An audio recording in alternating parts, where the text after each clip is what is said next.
Assalamualaikum warahmatullahi wabarakatuh. Selamat datang di kelas rumah. Kelas rumah? Oh ye.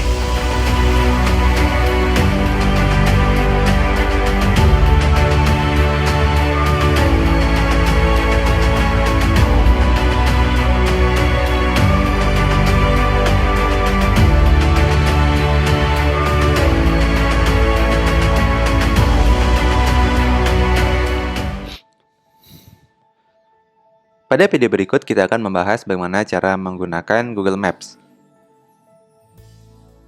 Bagi teman-teman, Google Maps ini tidak asing di telinga kita karena kita sering gunakan pada kegiatan sehari-hari kita. Entah itu kita menggunakannya untuk petunjuk perjalanan, mencari tempat makan, atau mencari tempat-tempat rekreasi seperti wisata, atau menunjukkan sebuah tempat yang ingin kita kunjungi. Jadi, Google Maps ini sebetulnya sudah sangat melekat di kehidupan sehari-hari kita. Lalu, sebenarnya apa sih Google Maps ini? Google Maps merupakan sebuah layanan pemetaan berbasis web yang dikembangkan oleh Google. Layanan ini memberikan citra satelit, peta jalan, dan panorama 360 derajat, sampai dengan kondisi lalu lintas dan perencanaan rute. Jadi, kalau teman-teman membuka aplikasi Google Maps, teman-teman bisa merencanakan perjalanan dan perkiraan waktu tempuh yang dapat kita lihat secara real time. Dan juga kita dapat melihat kondisi lalu lintas pada perjalanan yang akan kita lalui. Nah, pada kali ini kita akan menggunakan Google Maps melalui web browser.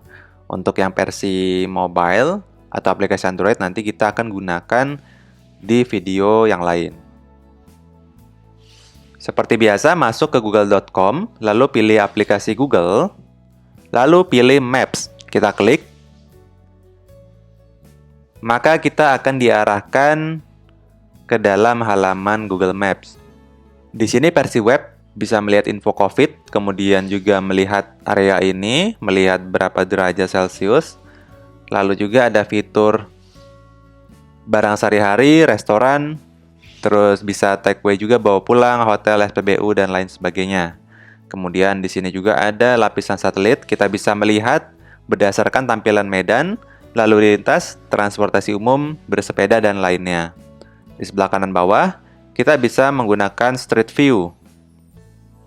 Lalu kita bisa zoom in dan zoom out, lalu menggunakan lokasi saat ini. Pada bagian atas, sebelah kiri ada menu. Jika kita klik di sini ada beberapa pilihan, dari mulai lalu lintas, medan, dan lainnya, sampai ke aktivitas peta kita. Jadi, semua hal yang kita lakukan pada Google Maps itu akan tercatat pada aktivitas peta.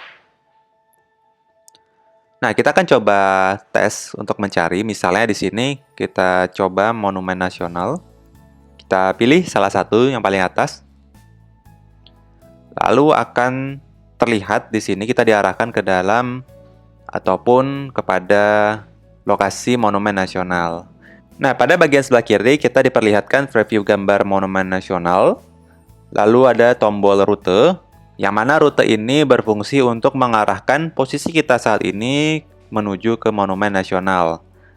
Lalu bisa kita simpan juga lokasinya, dan kita bisa lihat di sekitar Monumen Nasional itu ada apa saja.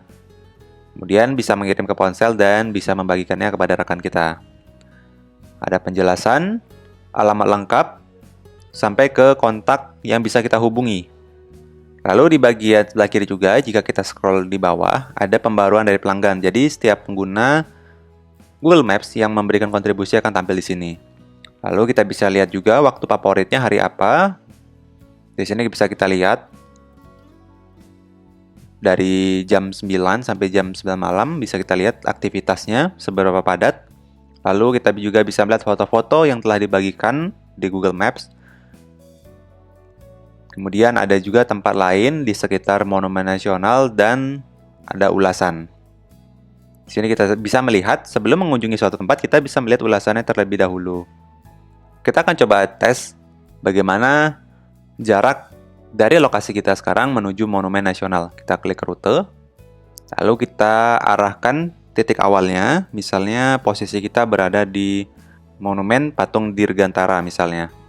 Pada halaman ini kita diperlihatkan rute untuk menuju ke Monumen Nasional. Pada tampilan ini kita diarahkan dan diberikan rute untuk menuju ke Monumen Nasional dari Monumen Patung Dirgantara.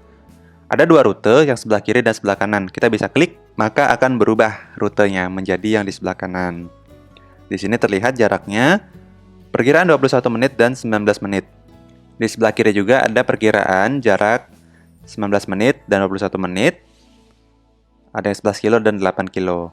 Serta kita juga bisa mengirimkan rutenya ke ponsel kita. Dan jarak ini posisinya seperti daekon, di sini menggunakan mobil. Jika kita menggunakan kendaraan lain, seperti transportasi umum misalnya, maka akan berubah juga sedikit rutenya, sesuai dengan transportasi yang tersedia. Lalu bisa juga kita berjalan kaki. Nah, jika di ponsel, kita bisa menggunakan fitur motor. Ini karena versi desktop, kita tidak bisa melihat versi yang motor. Kemudian, saya akan mencoba menggunakan Street View di sekitar Monumen Nasional. Kita klik yang warna kuning di bagian pojok kanan atas. Kita klik tahan. Lalu kita arahkan ke dalam garis yang berwarna biru. Lalu kita lepaskan. Nah, di sini kita bisa melihat versi Google Street View. Kita bisa arahkan, misalnya ke depan. Di sini kita seolah-olah bisa melakukan perjalanan secara virtual. Sehingga kita bisa melihat, misalnya di sini ada tangga penyeberangan. Kemudian ketika kita maju lagi, di sini terlihat Monumen Nasionalnya. Atau di bagian sekitar Monumen Nasional ada apa saja, seperti gedung Bank Indonesia atau gedung Menara Indosat, pariwisata, dan lain sebagainya. Kita bisa melakukan perjalanan secara virtual menggunakan Google Street View. Sehingga nantinya kita bisa melakukan analisa terlebih dahulu sebelum menuju suatu tempat. Jika memang tempat tersebut sudah terdaftar di dalam Google Maps. Jangan lupa untuk subscribe channel Kelas Rumah melalui link bit.ly/kelasrumah.yt. Wassalamualaikum warahmatullahi wabarakatuh.